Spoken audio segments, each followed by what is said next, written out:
Oh, do you hear me? Their demeanors is changing, they all reary.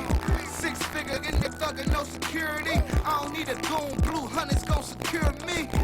The niggas can't stand me clearly. I had a talk with my auntie, I see it clearly. What you know about a big jumping 160, coupe doing a $150, stabbing no $150? How can niggas say they rich and never touch 50? Hope they don't wait until I'm dead to say they go with me.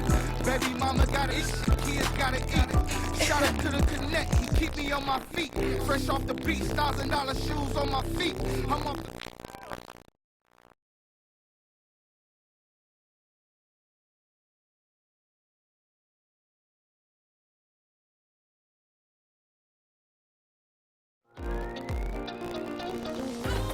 You're watching WHPS, Highland Park, Detroit.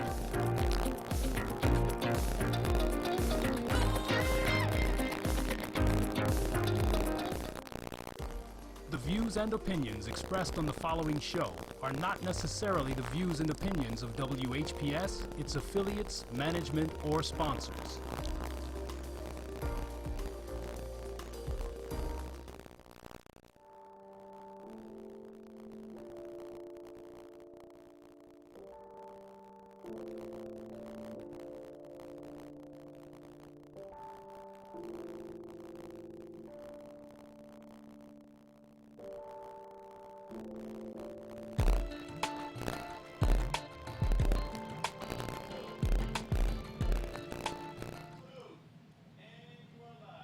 Great amazing morning to you. Rise and shine up and at 'em. It's a phenomenal new day. It is a Thursday, August the 29th, and you're officially tuned in to Coffee and Conversation with Colette.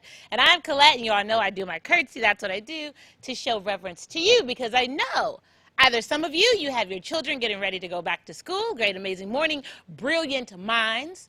I pray that on this day that you are intelligent and you are brilliant and you ask questions and that you are engaged and that you look beyond what's presented to you and that you know that it's okay to shine and it's okay to be intelligent and smart and seek knowledge and information and gain an understanding. And if that sets you apart from everybody, so be it. I want you to tackle this day and this school year by storm, as I implore our adults to do. I want you, however this meets you this morning, to know that you are brilliant and you are wonderfully made and that you can accomplish anything. And no matter what is put before you, that it's okay. Because whatever the experience is, whatever the challenge is, it will make you better and you'll be better because of it. So that's just my little offset conversation with us this morning, because today is a little different. You know, I've been talking about the political thing. You know, that's what we do. I can pull up a book for us. You know, we can do a lot of things. That's what we do. We could talk about the Amazon. We could talk about China trade. You know, we can always talk about cannabis, even though that's on a Wednesday show. We can talk about business. We can talk about whatever you want. I mean, that's the beauty of the family, the familial relationship we have. Because no matter where you're reaching us, whether it's for WHPS TV 33 or Comcast 90 or Facebook Live or Roku or Fire Stick or Google Play or Smoke Signal, whatever it is, you know that our conversation is going to matter. And today I wanted to, what do they say? See it simple, keep it plain. This is such a simple concept, but I believe that it evades the majority of us for the majority of our lives. And so today I want to talk about love. I want to talk about the boundaries of love. Are there boundaries in love? And I'm going to give a historical perspective. If you all recall that the majority of us have learned that outside of slavery, once we were emancipated physically, that our first order of duty was to reinstate the black family. Because throughout all the trials and tribulations that we had to endure through being beaten and separated and traumatized and stress-filled and dehumanized and all of the things that I consistently keep, I don't believe I have enough words to explain what we had gone through as a people in being colonized into America and making America. And we knew no matter what, we were stronger together. And so we had to institute and bring back together the black family.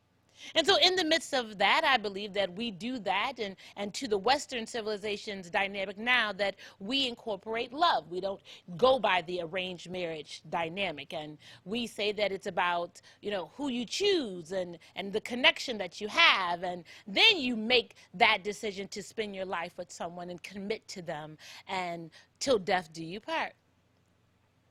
Well, what happens if the one that you love is sick? And specifically, if they have been diagnosed with Alzheimer's disease, dementia. And so if you understand anything about Alzheimer's, and I'm going to give you the specific definition based on the Alzheimer's Association website, but you lose your memory. You use the ability to identify, to be able to understand, to be able to connect. And so if you are in the space of loving someone, and that is what you have in front of you as a husband, as a wife, where does your love go? And a while back, there was a huge story, and that's where we're going to go with this today. I'm going to give you the significance of Miss B. Smith, and you all know that she is internationally known. She was the first Martha Stewart, but she happened to be a woman, a black woman in America. And she was a top model, and she created a lifestyle brand which made millions, and she and her husband Dan had this amazing life, and she was diagnosed with Alzheimer's disease. And so there's been some stories now, as her disease has progressed, that Dan has gotten a girlfriend. And Dan has a girlfriend that he has in the home with him that helps to take care of his wife. And so Dan was on major news shows talking about what this looked like, and the traumas and the stresses upon him having to love someone who has Alzheimer's disease. And so I wondered, because I think about all the things that we endure, quote unquote, for love. What's that song? What you won't do for love. And sometimes it's so easy for us to love when it's easy. When it's all the bells and whistles and the giggles and, all of those great things and being enamored with someone. But when it gets rough, how do we love? When you have to sacrifice, how do we love? When it appears that you might have more tangible, how do we love? Do we dangle the carrots? Do we try to get people to jump through hoops? Do we try to push through with this alleged power and control to get someone to do what we want them to do, all in the sake of love? Do we make the best decisions or provide the best recommendations based on what is best for that person that we say we love in that scenario? Is it all based on what we think it should be or how they should do things based on us? But we call it love. And so if our conversations that we have, I believe that we have our conversations because we are in a relationship, and I'm committed to our relationship, and we are in love. I am in love with our conversations, and so I take it very seriously to create a space and a subject matter that we can have realistic conversations about. That's because I love you. And those are rough conversations sometimes. Those are controversial conversations sometimes. Those are symptom versus issue conversations at times. And I know a lot of you don't like it because you love me. You call on this little thing right here and you let me know. And I greatly accept and receive that because I love you. And I understand that the conversations that we have will make us both better. And so I don't take offense to it. I am open to listening, not just hearing, to get an understanding, which hopefully shapes who I am and how I communicate with you and how I communicate with others, as I pray that it does the same thing for you, because we love each other. And for me, it doesn't have a boundary. It transcends space and time. It transcends location. It transcends socioeconomic conditions. It transcends class. It transcends the visual, what you have. It transcends all of that because it is my desire to connect with the human spirit. And as I pray that is how you all love. But if you love that way and there's a challenge, do you stay consistent in the love? And so that's where we're going to go today. Let me give us our opening quote by our own Maya Angelou. And it states, "Love recognizes no barriers. It jumps hurdles, leaps fences, penetrates walls to arrive at its destination, full of hope. Hope that I will be there for you. Hope that I will provide a shoulder to lean on. Hope that we can laugh in the midst of our struggles. We can smile together in the midst of our grief. We can walk through this life together, having daily lessons that make us better people, better partners, better companions, better friends, better family members because of how we love. Or when one thing happens, when you do something that I don't like, when it's something that goes against perhaps what I believe, are you so quick to cut me off? Or when your socioeconomic situation changes and you don't have the money like you used to, or your age comes in and you might not look the way you used to. I might not be the physical appearance that I was when we first met. Will you still love me the same? And heaven forbid if I lose my ability to remember you and to care for you and to love you the way that you love me, will you still be there for me? And our family, and bless my sister cousin this morning, Maria, and the family, and we are going through Alzheimer's with her mother. Bless my girl, Aunt Jeanette. And so in the midst of her understanding and trials and tribulations and the hurt that I know that my sister cousin endures by seeing her mother, but her mother not at times recognizing her and understanding her and that hurting her, I said, maybe this is just the test in how you love. And your just commitment to love on her, even if she doesn't understand that your love for her will be enough, that the family's love for her will be enough. And it'll be enough to comfort you. And it'll be enough to let you know that the decisions that you make in your mind that are best for her are enough because you love her. And no one else has to agree. No one else has to understand because they're not in that daily walk with you. There'll be people, and you'll see the clip from Dan Gansby that says, folks say, oh, well, I don't understand. Like you just sit there and you stick it out and you sit there and you just go through it. But you don't understand what it is until you have to deal with it. Well, my mother, bless her, had the fortune of spending time with our Aunt Jeanette and bringing her here to this region and have her stay with her for some months.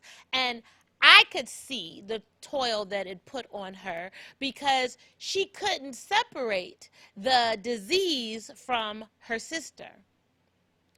And so if her sister got argumentative or confrontational, she would get so emotional and so flustered by it because she felt that it was an open act of defiance and she was conscious in what she was doing versus it was a disease that caused her to not understand. And so I just had to consistently say, we just got to keep loving her. We just got to keep loving her. But it was a strain and a toil on my mother, as it is so many of you who are dealing with onset of Alzheimer's and dementia, and those who don't even know and haven't been diagnosed what it is. The truth of the matter is, for our differences and our challenges now, without any diagnosis, we don't love the way we should. Let me just say that. So when you add a disease on it, where there isn't a cure, where it consistently deteriorates, then how do you love? Because in our right minds, every day, we don't love.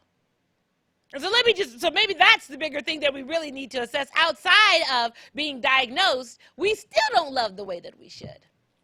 But let me go to a clip. If Sean says it's ready, there's a clip this morning, did an interview with Dan and his girlfriend about the situation that he has endured and what they are collectively enduring right now as a couple in their love for B. Smith.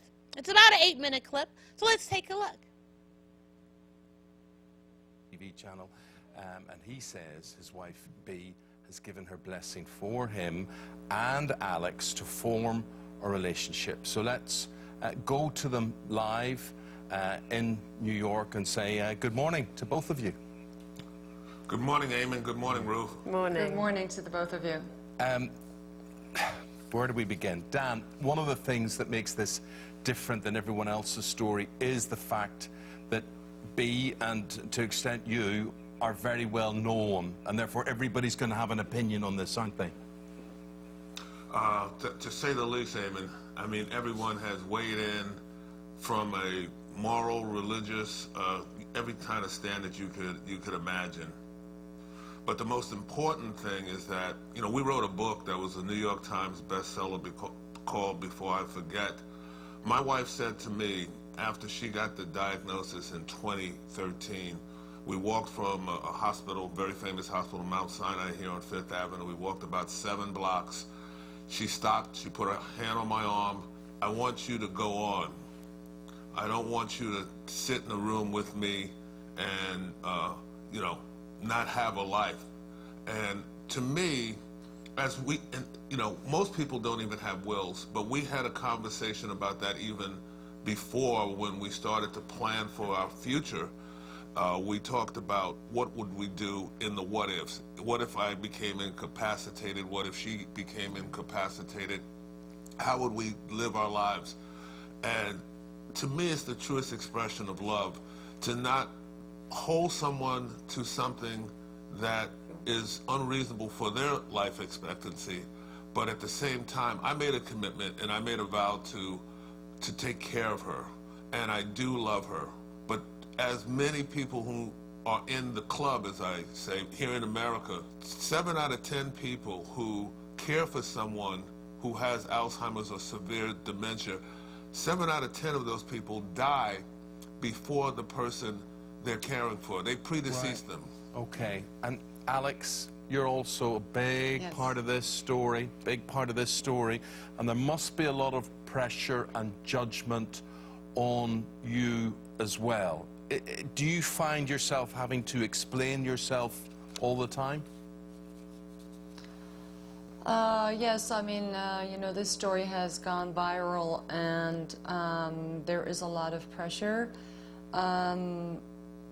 It's been very hard. I mean, there have been very hard judgments on me, you know, that are completely unexpected. Were completely unexpected and unwarranted.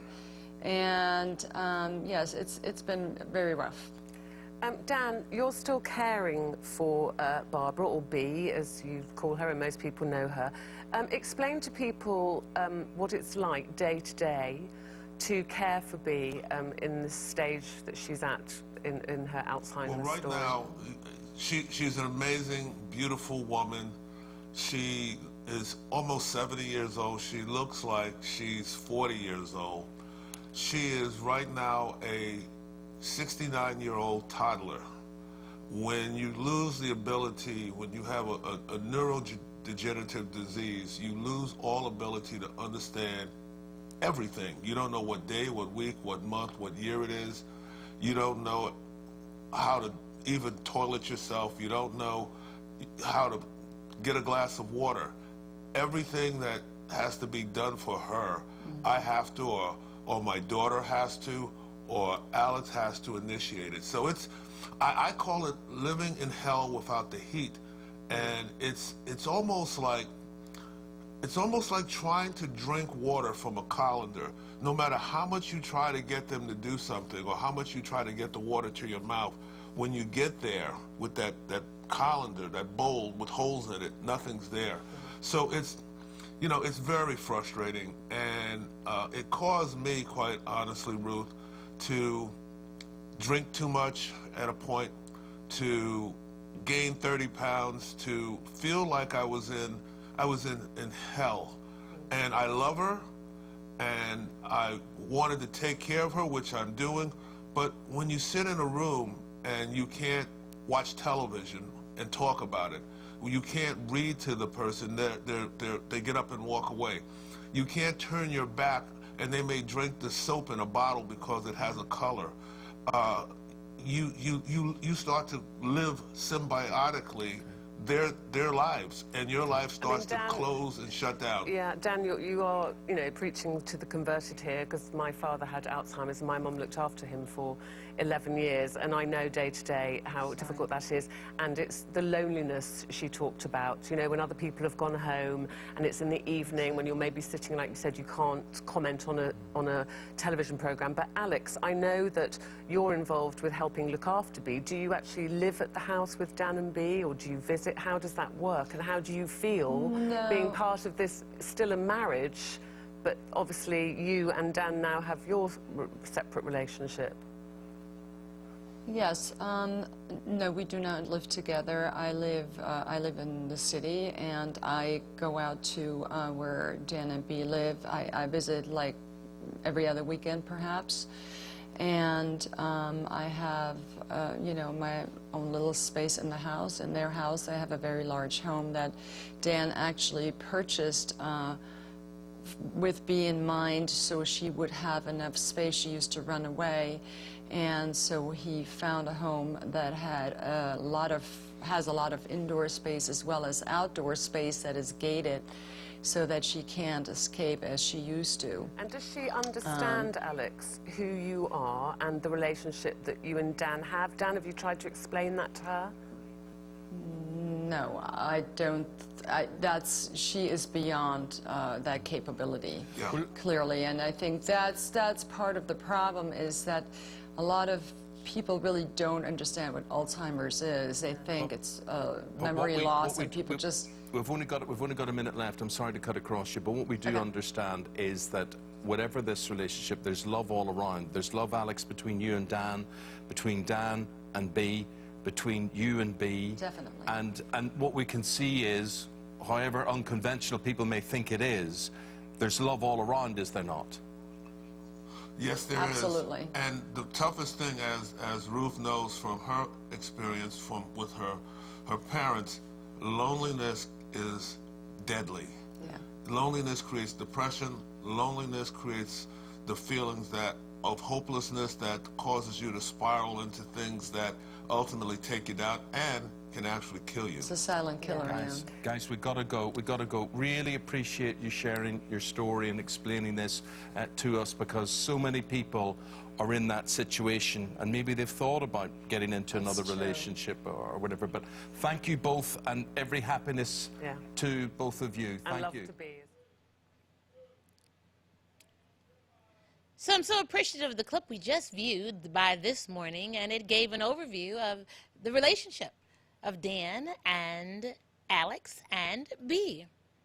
And so before we delve into it, and I see the lines ringing, so we're going to get to the phones, but I want to give us just an overview. Based on the National Institute of Aging, Alzheimer's disease is an irreversible, progressive brain disorder that slowly destroys memory and thinking skills, and eventually the ability to carry out the simplest of tasks.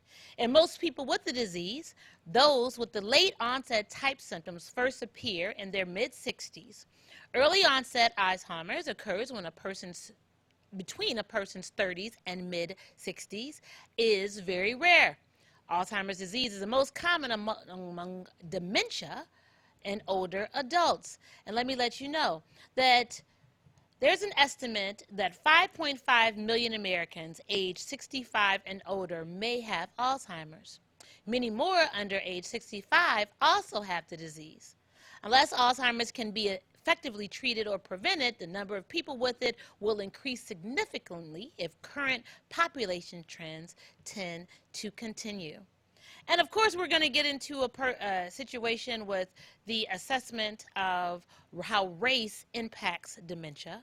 But I want to get to a call, and I just want to put it out there. And you all might not know, well, you might not want to talk about it.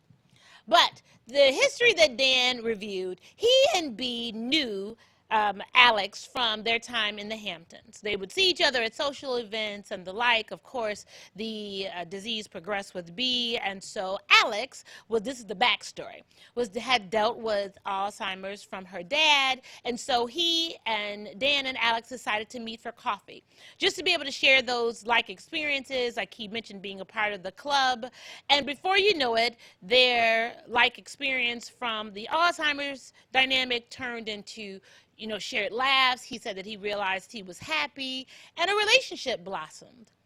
And so from the perspective, and this is just me reading, it's information, research that's out there, that Alex was apprehensive. She didn't want to be involved with a married man. And when Dan decided to make this public in social media, he got tons of backlash. He got backlash from B's friends because they said, oh, you're taking all her money now and you're with a white woman and you're flaunting it in front of the faces of America, and how dare you be disrespectful.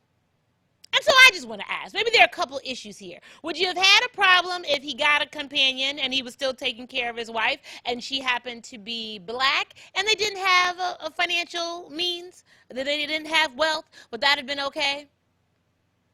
And so he was still taking care of his wife and he still loved his wife, but she didn't even know, and he just had a girlfriend. Would you have rather that it was okay that he had a girlfriend and he just kept his girlfriend quiet? Well, how many people right now say that they love and they don't have a situation with Alzheimer's or dementia and they have girlfriends and boyfriends? I mean, I'm just putting it out there. I mean, like, where are we at right now with this? And specifically as it pertains to race, there's some components that suggest that diet, verywellhealth.com states that many conditions have been found to increase the risk of dementia, which include diabetes, heart disease, an unhealthy diet, lack of physical activity, and older age.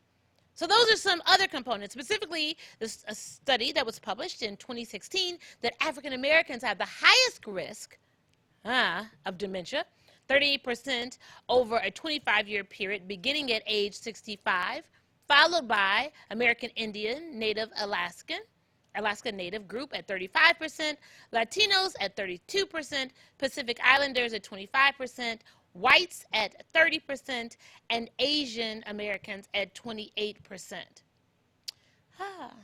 So that's some overview. Of course, at the end of the conversation, I'm going to give us a link to a resource for Alzheimer's, and so that you can get additional information. But let's go to the line. Let's have a real conversation about boundaries of love. Thanks for your patience. Great morning to you. Good morning, Queen. Good morning, King. Excellent subject. Thank you. You know, Queen, love is one of the greatest forces in the universe. Okay. The reason why we are in a universe is because of love. Okay. And we really don't know how powerful our minds are and how important love is to each and every one of us. Yes. You know, America is one of the most stressful places on the planet. And when we talk about stress, stress causes 90% of our diseases. Yeah. And so even you begin to discover that even when in the medical field, that when they perform surgery or where they are placing other organs in other people's bodies, yes. transplants. Yes. Before they do a transplant, they actually inject the individual, understand, with stress hormones. Yes. And what the stress hormones does, it cripples the immune system to allow the transplant not to be attacked by the immune system. Okay. And so when we talk about stress, we live in such a stressful life, worrying about how we're going to pay our lights, how we're going to pay our gas, right. how we're going to pay our insurance on our car, our yes. children, we got a job. And America, the leaders of this world, they are very much aware of it, so they constantly put stress on the people through the news, the media, and all of that. Yeah. And so, like I said, stress is so powerful, and we don't even realize. And the key to solving most of our problems is love. And the only heaven that we will experience, and this was taught by our father, the most honorable Elijah Muhammad, okay. and through Master Prophet Muhammad, he said it's love that we will find it in a good woman. Okay. The key, that's the only heaven that we will ever experience in life is through a good woman. Yeah. You know, we were taught that. Okay. And now as I get older, I begin to understand what he's saying. You know, and so you really don't realize how valuable you are, and the energy that is actually implemented out there that affects your body or whatever. Yes. You know, and like you were saying earlier, we as a people, we have a false love or whatever. We don't really love like we should. Sure. And it's basically a false love. And when it comes to Alzheimer's and and whatnot, we'll find that through statin medicine actually affects the brain cells. Sure. Or what they call cholesterol medicine. Okay. It actually, if you're taking cholesterol medicine, you're guaranteed to have Alzheimer's or dementia. That's a guarantee. If you're taking cholesterol medicine, you will have Alzheimer's or dementia because the brain cells actually feed off fats. Wow. And so they've been knowing this since the 50s and whatnot about natural fats. Okay. You should eat fats. You should eat a stick of butter a day because your brain feeds off of natural fats or whatever. But we have been made to believe that it's harmful to us. Yes. But it's just the opposite, and it's documented through scientists who are actually paid by the government to spread that lie or whatever. So you need fats. Your brain feeds off of fat. Okay. And those statin medicines and the cholesterol medicine, actually you're guaranteed to have dementia or Alzheimer's. This is why it's running so rampant now between the stress and all these trans fats or whatnot, these man-made fats that they're making. Sure. And it's killing us. And like you were saying, understand, as far as our health, yes, we got to study our health much more because this magnificent body that we are blessed to have, it's so magnificent. It's the greatest creation in the universe. It's our bodies, and we don't have an inkling about really how we traveling in this body. We don't have an inkling about the vehicles we ride in every day. We don't have an inkling about it. We don't know what to put in it. Right. How to check the fluids, how to maintenance. We just don't know, Queen. Well, let me tell you. Well, let me tell you this, and everyone you're listening and callers, I see you. I'm going to get you. Don't go anywhere. The African American Network Against Alzheimer's states that while African Americans make up 13.6% of the U.S. population, they bear 1/3, 33% of the nation's total cost of Alzheimer's and other dementia. And so we have to start addressing. So there are a couple components here. If we love each other, we'll be healthier. If we love each other, will tell us, instead of these amazing, great meals that we have and everyone who's always at the soul food place every day eating, that we have to do things in moderation. We have to get out and take a walk. We have to make sure that we sleep on time. Maybe the dynamic of assessing that less is more. If we're having all these stresses about how to keep up with the Joneses, how to be able to pay the bills, maybe we need to downsize. Maybe we need to work to live within our means. Maybe we need to question what it looks like, that why we're trying to be aspirational, whose idea of aspiration and being a top consumer, where does that come from? And at the end of the day, if it's killing us, it can't be too beneficial. But when I ask you, before I go on to the other callers, but I just want to put that over to the side. If you were in a marital relationship and your wife was diagnosed, would you get a girlfriend? And this could be a hypothetical. I'm just asking, would you get a girlfriend? King? You know, Queen, would I go out? I mean, because I don't know how I would be handling that situation. Okay. Really. You know, like you said, that might have been something that was already ongoing or whatever. Right. It might have been beneficial. Because a lot of times, like I said, you know, in our society and life, we used to, there was strong possibilities that we may have had. Yeah. That's why throughout scriptures, you always read about the prophets and different ones. They always had more than one woman or whatever. Right. But we understood that. You know, we understand that sex and all that was for procreation or whatever.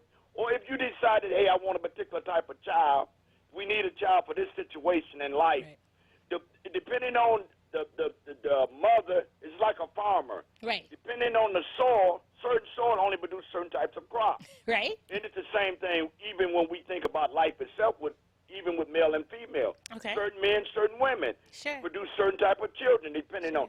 This is why even in slavery, they knew the science. There were three things that the Caucasian said that he would never teach the Negro. Okay. And the three things were, he would never teach him the science of business.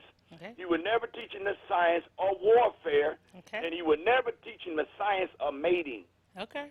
These were three things that he promised that he would never teach the Negro. Okay. There's a science to us taking a wife and a husband.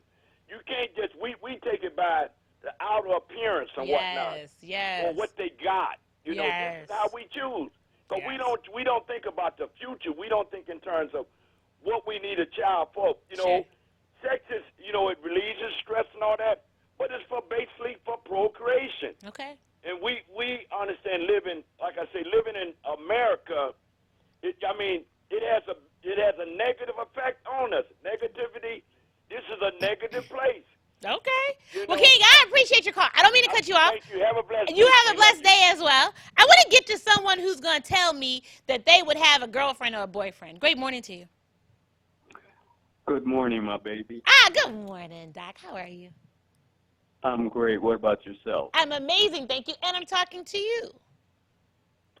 Well, you know, I would like to add to the conversation this morning. I was talking with a PhD the other day, and she posed a question to me about the Flint water crisis. What are the people suffering from most here in Flint, Yes. and how would I address it? Okay. And I told her I thought most of the people here were stunned. They were in a state of shock still. Okay. And I mentioned that we need to deal with post-traumatic stress syndrome or slave syndrome. Yes. And she posed the question, what if we took the post out of that equation? Our communities, most of them, are under stress 24/7. Yes. You're ducking gunshots, you're dodging drug dealers, Yes. you're dodging the man. Yes. And also, we have to back up. There have been studies done that our food, especially live animals, they're stressed Yes. before they reach our table. Yes. They're in unsanitary living conditions. Right. They're piled up on each other. They barely have room to maneuver. Yes. And while they're being groomed for our table, there's a sense that they're about to meet their maker, causing further stress. So we're eating stressful food. Yes. We're living in stressful conditions. And some of the things that you said, such as cutting back, not chasing the Joneses' dreams, but following your own dreams and aspirations, Yes. embracing spirituality, Yes. walking in nature, Yes. good jazz music, Yes. a great mate to spend time with. Yeah. So these are some of the things that come away this morning from our conversation with Colette. Oh, Doc, thank you. I And I agree. I agree, Dr. Bell. And I hope you never forget me. I'll never forget you. And the truth of the matter is I need to have a separate conversation with you because I have trips to come up your way. I want to talk to you about another project that I am working on. So I'm going to hit you offline and we can schedule some time so we can talk, okay? Can we do that? Sounds wonderful. All righty. I'll talk to you a little later. Okay. Okay, have an amazing day. Thank you. I mean, Dr. Bell just said it now. At the end of the day, where we, because again, maybe the ultimate conversation is how we love ourselves. Because if you don't love yourself, how can you adequately love someone else? And if you say you really love yourself, you're going to make sure that you do everything you can to make this temple and keep it whole and keep it healthy. So that it means you're going to be conscious about what you eat. You're going to be conscious about the conversations that you have. You're going to be conscious about the relationships that you're in. You're going to be conscious about the employment that you have. You're going to be conscious about how you live and exercise and the healthiness. You're going to be conscious about what you read and what you ingest and what you digest. You're going to be conscious, and if it proves to be a challenge to you or not beneficial, you're not going to keep doing it because it's all you know. You're going to make a correction. You're going to make a modification to it because you want to live healthier. Does that make sense? Because you love you. So maybe that's the unearthing of all of this. The boundaries of love are how can you best love someone else if you don't love you? Or maybe how you love you then shows how you love someone else. So then we can take all these other components away from it, because if we really don't know what love is, come on, and how we love ourselves, you can't love someone else. And you consistently have these false expectations of what they're supposed to do, what love's supposed to look like, and you don't really know for yourself. Let's go to the line. Thanks for your patience. Great morning to you. Assalamu alaikum. Wa alaikum assalam. We talked yesterday, Colette, Yes, brother. and we talked about basics. Yes. We said your basic love is your mother's love that's inside you. Mm-hmm. We talked about also, Colette, you are responsible now for you being your survival kit, to make sure you got the money shoes on to take care of everything that takes care of your hospital bills, your bills, everything that you do, that you're responsible for yourself because you don't have that father part with you yet. Yes. Yes. But also you got to be your protector in all the levels, all the ways. Yes. And be ready to die for yourself. The last part is the strong teacher to keep you in order. If I don't know anything else, Colette, and I keep saying this, and I'm going to bring it home to everyone out there listening. Yeah. Your basic love is born inside of you. The moment you're in your mother's womb, that basic love for being a mother, and Colette, you ain't got to have a child to be a mother. Yes. Because that is basic inside of you. The father's love is basic inside, and the moment I'm born to be a male inside my mother's womb. Yes. Now, here's the whole part of this.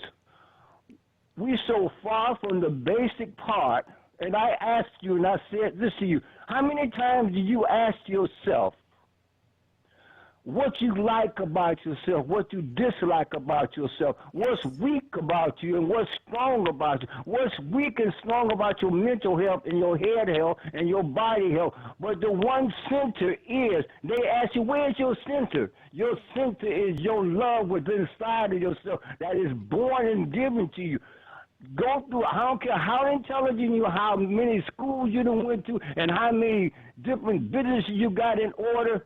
In the order of the day, all those things, and I said to you, there's so many things that you go through that you're doing, you forget about the one thing Allah have taught you to say to yourself, listen to your eyes and your ears, because that's the one union that brings things inside and outside of yourself. Going back to the basic, Colette, that love is supposed to cover everything.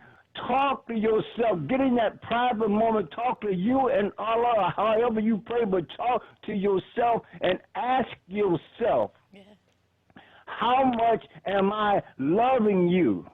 How much am I caring you? Meaning that you must be your first mother before you even have children.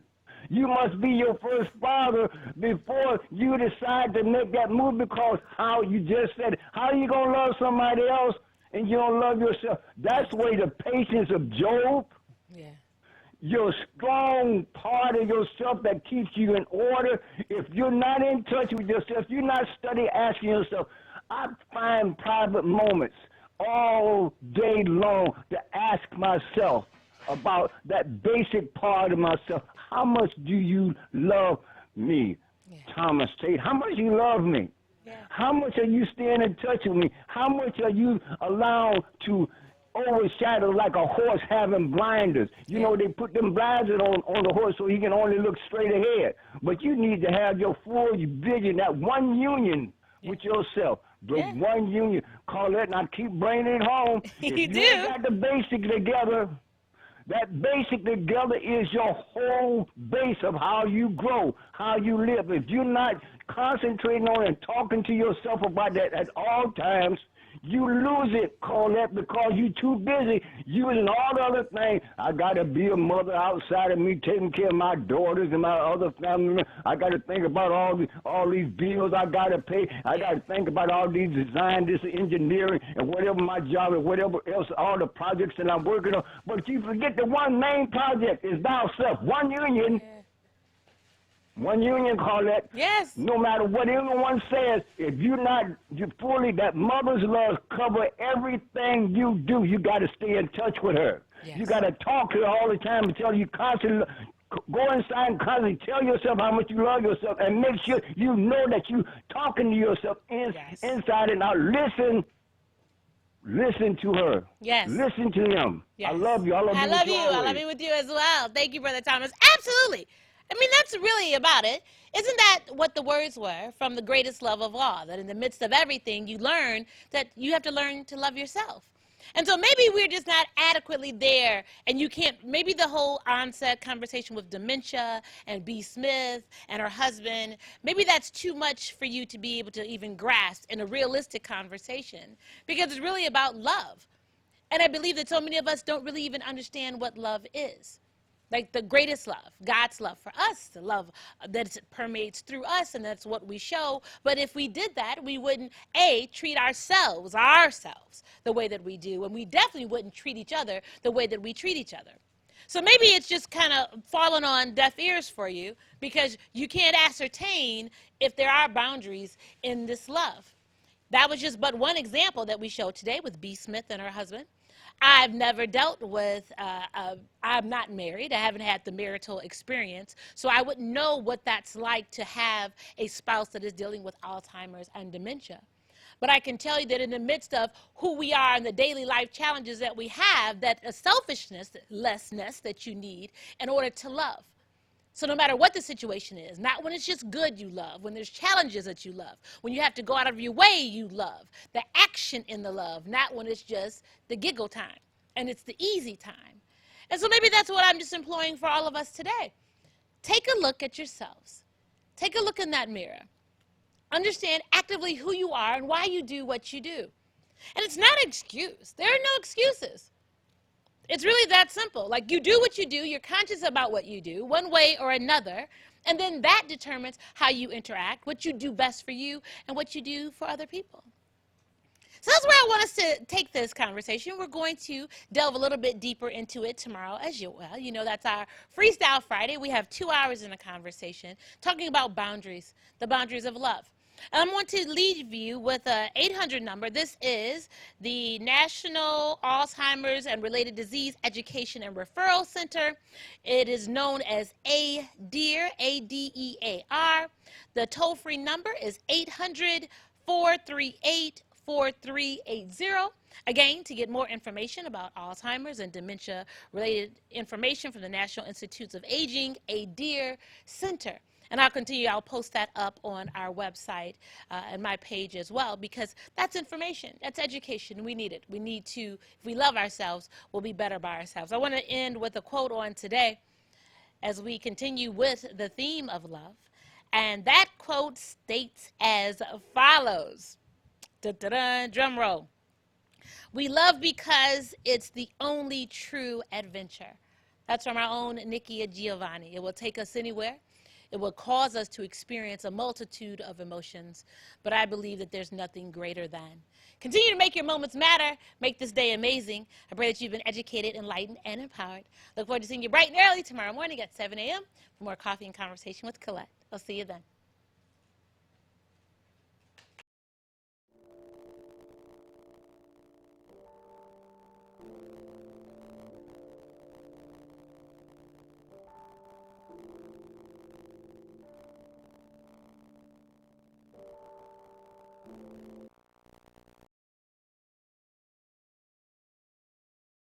To be able to from different countries enriches our lives.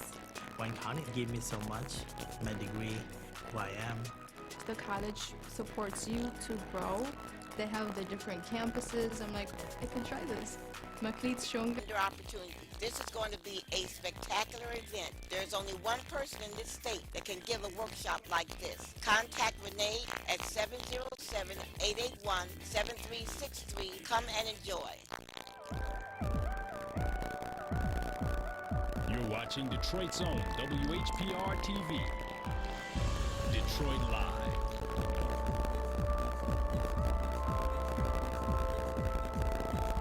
Hi, this is Claudine Jackson. You can watch me 24 hours a day, 7 days a week on the WHPR TV Now app. Download our free app at WHPR TV Now. Tuesdays at 1:30 p.m. Eastern. WHPR TV is now on Channel 90. Check out all of your favorite morning talk shows on Comcast Channel 90 every day from 7 a.m. to 12 noon. And watch us anytime, day or night, on all of your favorite devices. Download the WHPR TV Now app and take us with you wherever you go. WHPR TV is now on Comcast Channel 90 every day from 7 a.m. till noon. WHPR TV, a Watkins Broadcasting Company. Have you been in an accident? Have you been injured? Auto, motorcycle, bicycle, pedestrian, truck, bus accident, slip and fall, dog bite, wrongful death, or police brutality? Then you need professional help from Tri-County Lawyers. No fee unless we win. Tri-County Lawyers. Call 888-292-6908. That's 888-292-6908. Tri-County Lawyers. Call 888-292-6908. TV 33 is moving to WHPS TV Channel 15.2. Make sure to rescan the channels on your TV. Then go to WHPS Channel 15.2 to pick up TV 33 and all of your favorite shows. The move is on, and we want you to move with us to WHPS Channel 15.2.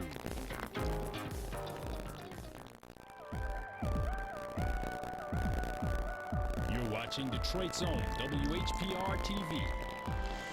Detroit Live. Hi, this is Pastor Robert Garner. You can watch me 24 hours a day, 7 days a week on the WHPR TV Now app. Download our free app at WHPR TV Now. Tuesdays at 7 a.m. Eastern. You're watching Detroit's own WHPR TV. Detroit Live.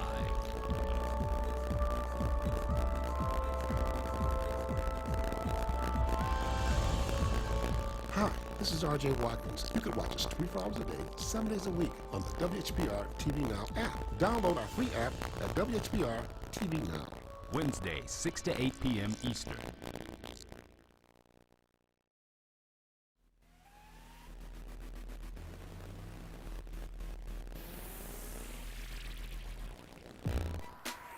Reach the right customer at the right time in the moment. They're just a click away. With enhanced digital marketing concepts, grow your business all within your budget. Get access to millions of internet users online by choosing keywords, target demographics with creative ads. Pay-per-click advertising can increase the amount of business for you. Doctors, dentists, you need clients, retail owners, you need customers. Enhanced digital marketing concept is your destination. 734-623-9161. 734-623-9161. eDigitalMarketingConcepts.com is just a click away. Your destination is just a click away. Enhanced Digital Marketing Concept is your destination. This is Bruce Simpson, your City of Detroit ombudsman. I am here to address all of your complaints and concerns. If you need assistance regarding city services, please contact my office at 313-224-6000 or contact us via email at ombudsman@detroitmi.gov. This is Bruce Simpson, your City of Detroit ombudsman. Watch WHPR and TV 33 when you want, where you want, how you want. WHPR is now in your pocket. Download our free app by going to the App Store or Google Play and enter WHPR TV in the search engine. And there we are. You can download WHPR TV or radio. You heard about it. Now come be a part of it. Roku Detroit Worldwide. Approximately 8 million viewers. Turbulent.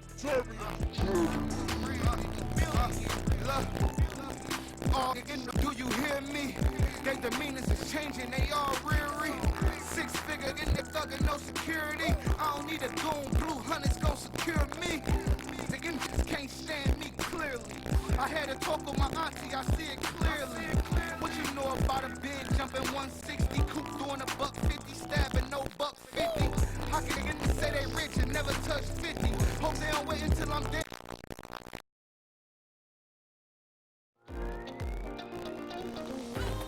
You're watching WHPS, Highland Park, Detroit.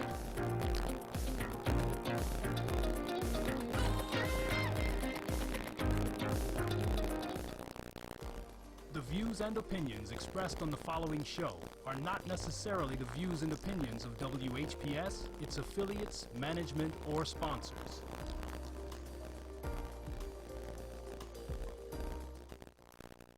Wake up, Detroit. I'm Joanne Watson, and this is your wake-up call.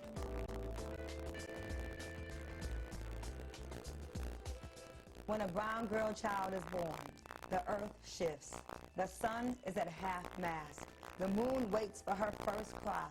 The ancestors set the table. The flowers turn red as blood. This is your land, continent daughter, with tree trunk legs and branches for arms. This is your soil, black and fertile as your eyes facing an apartheid Jim Crow current past memory. Some of us begin the removal of shackles at birth. We grow into the armor of struggle quickly. We brew courage and our tea, blend bravery into our Sunday dinners. Joanne Watson, you understand nation building is not a part-time job. This dedicated life is sometimes lonely, a vulnerable choice, but it is the only way you know how to operate. You are wired for the movement. In your black women bones, even when tired, still fighting, still organizing, still singing morning spiritual. You were born to lead. Even in your own family, the eldest of 10 children born to Jefferson and Lestine. You made Damon, Nefertari, Stephen, Maya. Her children always knew she was larger than life. When you are a woman in the movement, you take the children with you on the journey. You bring the babies with you to your college classes. When you travel to Ghana for the first time, it will be with your daughters in tow. When you are a fearless, nationalist thinking mama, mothering never stops with your own babies. 30 godchildren and mentees across the globe. The daughter of a ministering mother is already ordained for good trouble. A seer, a prophetic young student preparing for her lifelong role as servant to her own community. When your purse was snatched in a Farmer Jack parking lot many years ago with your kids' tickets to Run DMC in the purse, you made sure they still got to that concert and even hosted Melly Merrill and the Furious Five in your living room, because queens make it look easy. When you were a single mom, people would tell you what you can't do. Instead, you moved to New York City with all 4 of your C's to do your necessary work with the YWCA, because queens make it look easy. Ghana, Togo, South Africa, where is your heart, Mama Watson? Nurturing spirit, baking melt in your mouth, homemade biscuits. How many hours do you sleep, Warrior Watson, with endless work ethic and blue-collar blood racing through your veins? How do we say thank you for your work, your time, your heart? We know you will never really retire. There is a fire on the path to freedom. There is smoke. There is sacrifice. There are stories of justice, of women, of Tubman, Sojourner, of Angela, Asada, Coretta, and Merle, and Betty, and Queen Mother Moore. Some of us know we are ancient, that our marrow is laced with legacy, that we are here to bring life to our daughters. Sometimes it just takes one woman, a mother, a grandmother, a spitfire, griot, a sister, the only woman to lead the NAACP's largest chapter. She, daughter of the movement, of Rosa, of Irma. She was a birth that gave birth to possibility for other a young activist like me, a true D woman, frontline Fatima, Nigerian blood, councilwoman, leader, truth teller, Joanne Watson, social worker, president of the Anti-Klan Network, sister, inspiration, dedicated to the protection of girls and the voices of women wrapped in West African beauty, regal and resilient. Wake up, Detroit. Wake up, South Africa. Wake up, Cuba. Wake up, small business owners. Wake up, White House. Wake up, reparations. Wake up, teachers. Wake up, women. Wake up, schools. Sleeping is not an option when the Honorable Joanne Watson is in the room.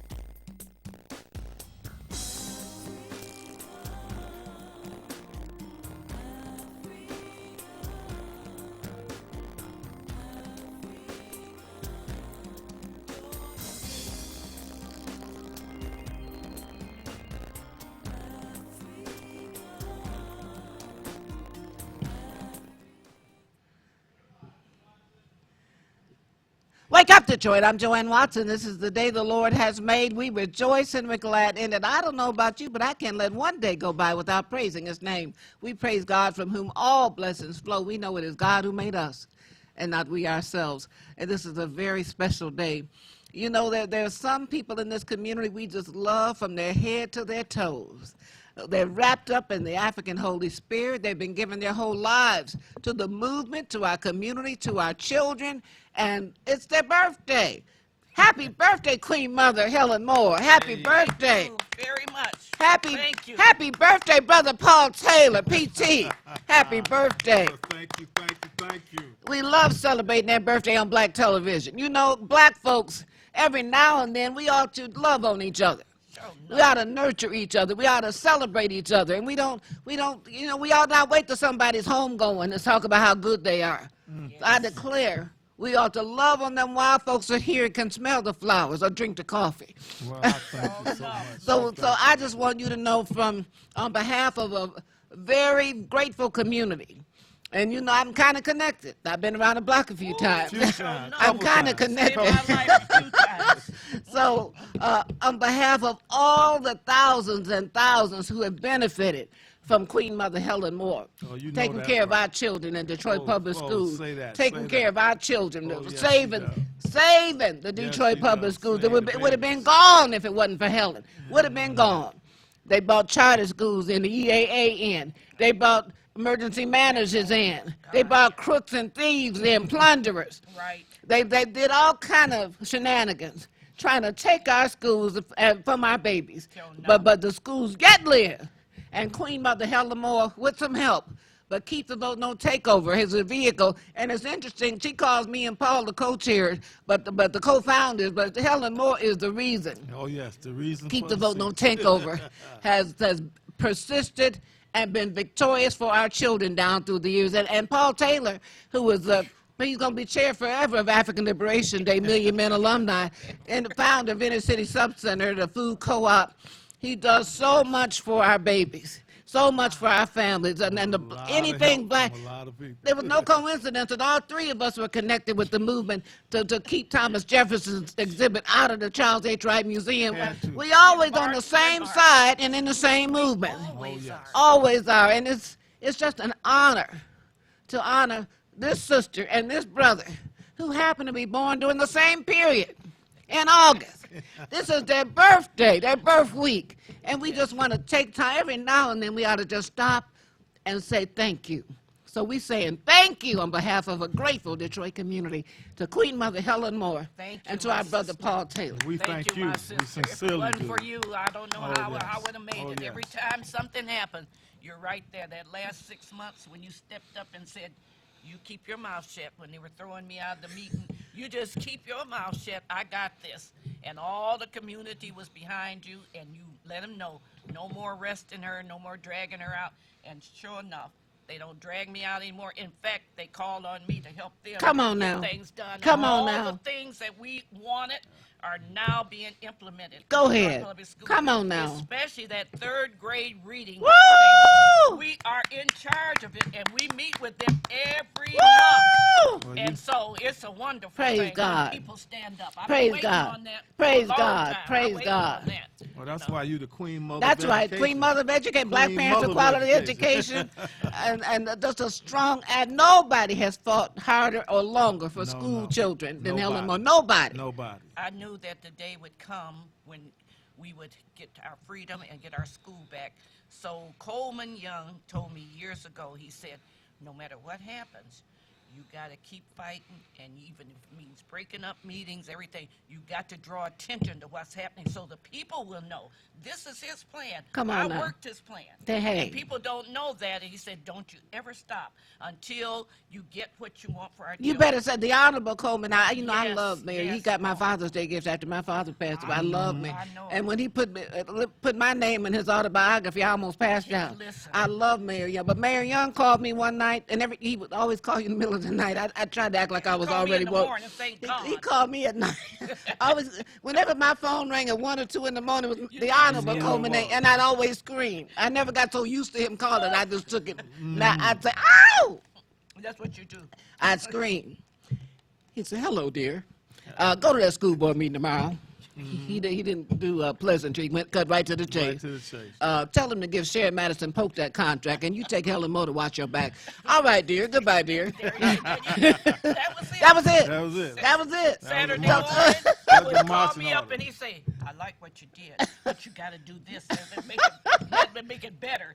I got your back. Come 10 on o'clock now. in the morning. Come People on didn't now. know all that was When going the on. Malcolm X Academy was being fired on by those racists in I Warrendale, was out there. and we were organizing with the Pan Africans and all of the black groups in town to protect our children. I finally called Mayor Young. Back then I was the head of the NAACP, and Mayor Young said, I've been waiting on y'all to call me.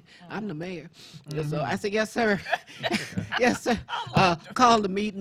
That boy that got the African name, he talking about Kenyatta, and tell the superintendent to come, and I'm gonna tell the police chief to come, and Superintendent McGriff, I'll call her. Y'all meet me at the mansion.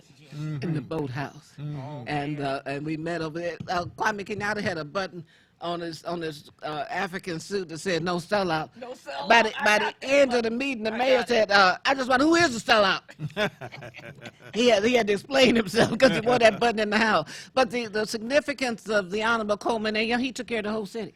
Yes, it did. He took care of his whole city, and Helen Moore was one of his secret weapons. Oh, yeah, we never told anybody. He and Robert Millender and the people at the Chronicle, folks did not know that we were all getting together, and they were directing the black That's era right. quality education. They had the history. They knew what we had to do. That's right. And sometimes people talked about us so bad. Those crazy parents, they do so many crazy things. He said, don't worry about that. Yeah, and the press Don't worry about at one point as we were fighting our fight for the Detroit Public Schools, they called Paul Taylor the unknown man. Unknown Called him the man. unknown man. Didn't know Paul my organized name. the first Didn't meeting know we my called. name. The first Keep the Vote number was called at Inner City Subcenter that Paul Taylor found. I called the meeting on this station, Yes, you did. on the radio. You know, if you make a call, that's all I need. And we Call were and say, all "Come, I'm together. on my way." Same ones still together today. Still God together. is good. Still You know, together. I love you, sister, so much. I Paul, do. I you my child, sincerely your do. grandma Because no was matter my friend. what has come to be, you all have never, ever forgotten your roots. Never, ever forgotten Can't the do people it. that Well, you the love and ancestors respect. would Can't do And it. I have been honored. I can't claim it no other way. I've been honored to be a part of the lives of two ladies such as you two, because you've given your life, yes you have, to the liberation and the freedom of our children and our people. And we love you so much. We love you, we do. My. And if you call and say the word, no matter when it is, That's true. no matter where it is, You come and they come. I'm like Michael Jackson. Hey. I got to be there. I got to be there. Are too. So whenever you all call, and I sincerely mean this, it has been in keeping with whatever kind of thought process I have, without question. And probably even if it wasn't, I'd be on my way, because I sincerely love you. I sincerely We do. love you back, Paul. And I don't know too many people that don't love you, because we've given, Well, yes, you there are have your some, life. I have to say. There are some. Well, I said people, Wish see, I she wasn't would talking, shut up. I'm talking about real people now. I'm not talking about some of these clowns out here. But the real people of this city and around this community know who the queens are and who the leaders have been and what your real sincere relationships are to your people. And that's the honor that I have whenever called upon. And I'm honored to be here today. It's, what is it, Yafaraha Kulu? That's it. Happy birthday. That's it. Yep. And, you know. Well, you deserve it, Paul. You The can't- eldest in your family, you have been not only a stalwart for your family, and all of your family members are contributors all to the the movement. children are And your children, and your African, wife, and all of them. your extended family, all these brothers Yeah. you've been mentoring down, and sisters down through the years. And I love it. Village. I love my daughters, my sisters, my Yes, family. yes. So wonderful. They all, you know, Yes. this For real. birthday holiday, if you will. They've sent me all kind of text messages, sent me envelopes. Well, you and, deserve it. And on and on and on. You And, deserve it's it. It's a pleasing honor to My, just my. be honored in any form and any fashion by the people who love and respect you. And we've got a lot of people who've done that over the years. And then there's other people, I'm sure, that got me on the list that some of you all are on too. They want to call me out my name. They don't want to say I'm X, I'm Y, I'm Z. But I think you all know that I've given the best of my ability to do what I can do Yes. for the benefit of my people. Yeah. And I will always do That's that. right. Since a young boy, your grandmother, My in Lord. my church, Miss Taylor. My Lord. She did Mama, play. Mama Jessie Taylor, the one who said that my I was mother going and to her were good college. friends, I yeah. was going to college by any means necessary. I yes. told y'all that story. She went How to went household finance. Went to household Come finance on and now. borrowed the money. So Yes, now. she did. You got a good memory. Yes, And she went to borrow the money to make sure that I Got could her get baby in school. college. Think she did, and she said, "I'm Come going on, to school." somebody. And then he got his babies. I swear That's the right. way it And works. everybody else's babies The in struggle school. continues. Had to. Gave my baby her first job right out of Lincoln. My daughter started life as Nikki Watson and then became Audra Nefertari of Sate Kenja. She yes. blacker than her mama. Oh, yeah. she don't pronounced She got it from. Who But she I'm- get it from? at her graduation from Lincoln University. She said, "Mama, I ain't working for no white people. Mama, I ain't working for no white people. I'm working for the movement. I'm gonna give my life for the people. Give my life for the people." I said, "You better talk to your Uncle Paul about that, because you may have to work for some people that don't look like us, because now you've gone to school, to college, got your degree." And honey, when she got through talking to Brother Paul Taylor, she was working for him. That's Yeah. all right. And you know, That's true. and that's what she was doing, volunteering work for me. That's about the only much I could I pay her. remember. But I will never forget her in that regard, because Then she worked for Malcolm X Academy, Dr. Clifford Watson. And folks thought we were related because we had the same last name. So this business about never working for white people, that ended up becoming her reality. Yeah, but you know, she was dedicated just like her mama. And she like loved mama, her people like just daughters, like her like mama. sons. That's true. And she would give of herself as all she could. It's just like her mama. But and that's you, the reality. Paul, you and Helen have played such a role in helping to shape and nurture children, not only your own children, but everybody's children who come to you even when they're out. My grandbaby told me she saw you at the African World Festival, and I loved it. She said, Big Mama, I was with a young man. He was my chaperone for the event, and Brother Paul took him aside and had a 20-minute conversation. No, I said he had a right. No, he didn't. I said he had a right. Yeah, I had to make sure that he was understanding what's going on here. I said that's your Marvin Mama Gaye Paul. said, what's going on? I had to make sure he understood who he I was messing loved with. it. I was loved trying to that find out, report. now, what is this? What's happening here? You all better think about it. The examples we set for our children and the other children, it's extraordinary.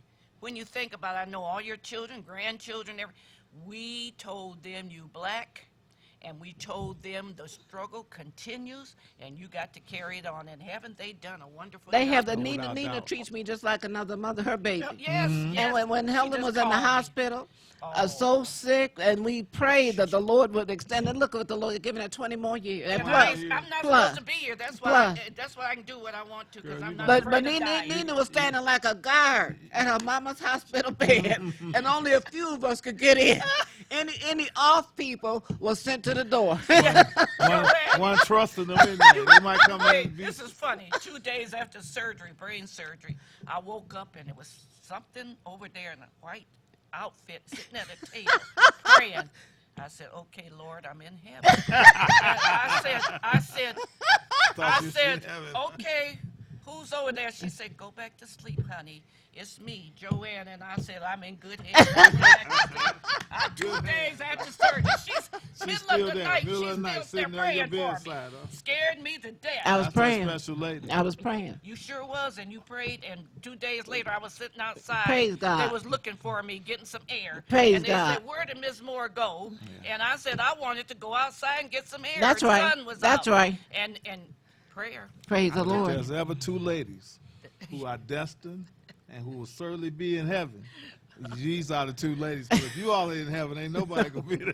I hope you're Because right. you've given your life. Because Yes, the you Lord have. Well, you're has so have forgiven you, me for Paul. some And you've things. always kept your commitment to your Yes. religion Yeah. and understand the need. We've been in church all our life. Helen been a choir director. All your life. Tipping in church, just as Yeah. pretty as her mama. See, The people don't know prettiest that- woman that- in They church. don't remember that I used to sing in the college. Come on, somebody. Yeah, Can he you believe that? did. Couldn't sing a note. And you know what? I would just tell him, I said, Yeah. "Paul, just move your mouth. Just move your mouth. Nobody will ever know that you can't carry a tune. Moving his mouth." And that's the way man. he stayed in the choir. My ain't sweet you little sweet? mama, God rest her, so she thought Paul Taylor was the movement. Yeah. Every day I had to give her a Paul Taylor. Now, what you and Paul been doing today? Mm-hmm. What Paul do today? Yeah, your Well, mama's you a didn't give me special my lady. Paul Taylor report today. Joanne, She thought Paul was the epicenter of the Yeah. movement. wait a minute, your mama was precious. You know what? When we had that fundraiser because of that lawsuit, Have mercy. your mama kept calling in. Joanne was sitting next to me, and we We were was having taking all calls. kinds of- We were raising money on these airwaves. Then she Yes. called in and she gave. We said we need all we need is $1,000 left to make that 20,000. And the last call, Next time, I said, "Wait a minute, that sounds like my mother's voice." I donate $1,000. wait a minute, mama, you ain't got that kind of money. And she I said, kept "Wait a calling minute." in. That was funny. Yes. Boy, we should write a book. We got a You know- story. I had to write that $1,000 check before I left the TV station. My mama done called in and got happy. Took care of business.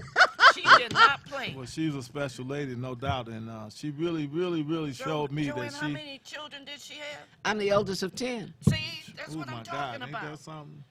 She But was she had something love and else. respect for me. I don't deny, because Me I too. certainly had it for her, and it was just something special.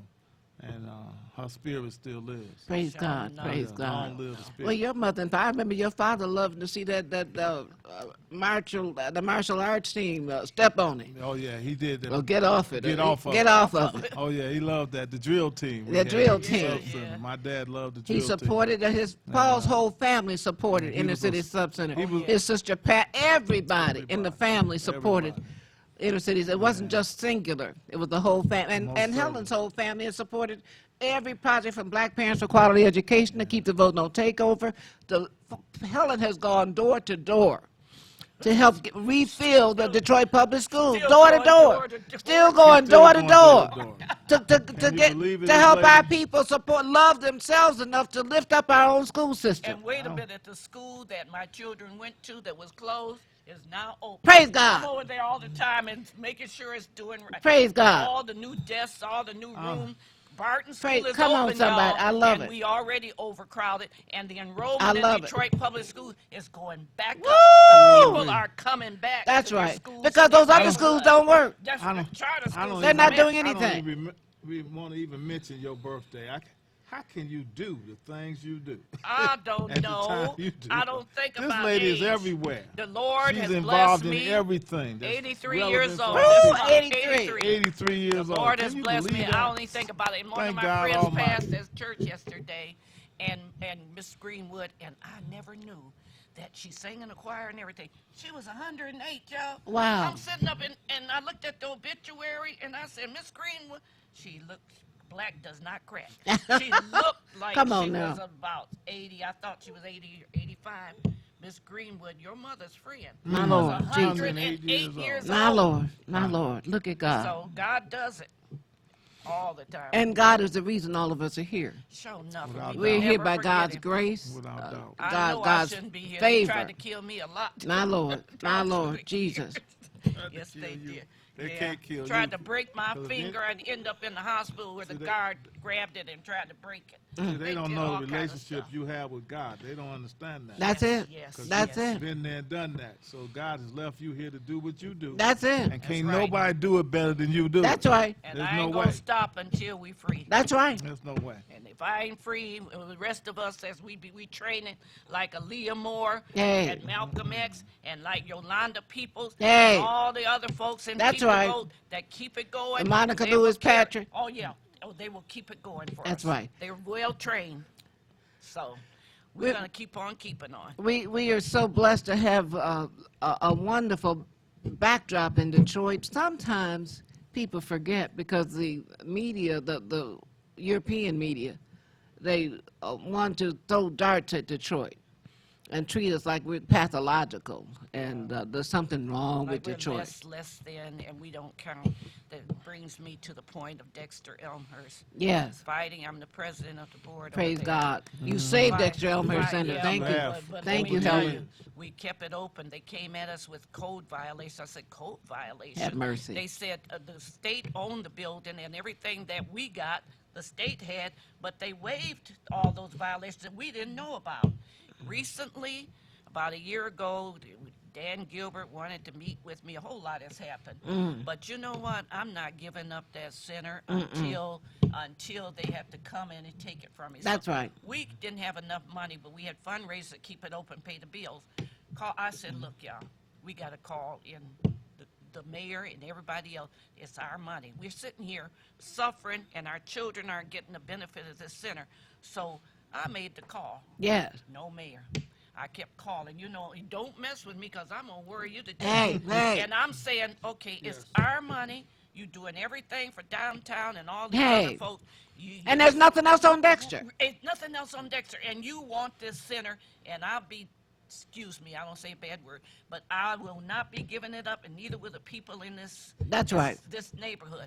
So he finally showed up. My mama. And he brought with him some of his staff members. Good. And they sat and talked and said, okay. He said to me, I said, have you ever been in this community? No. And it's sitting at the table. He said, I didn't know this center looked this good.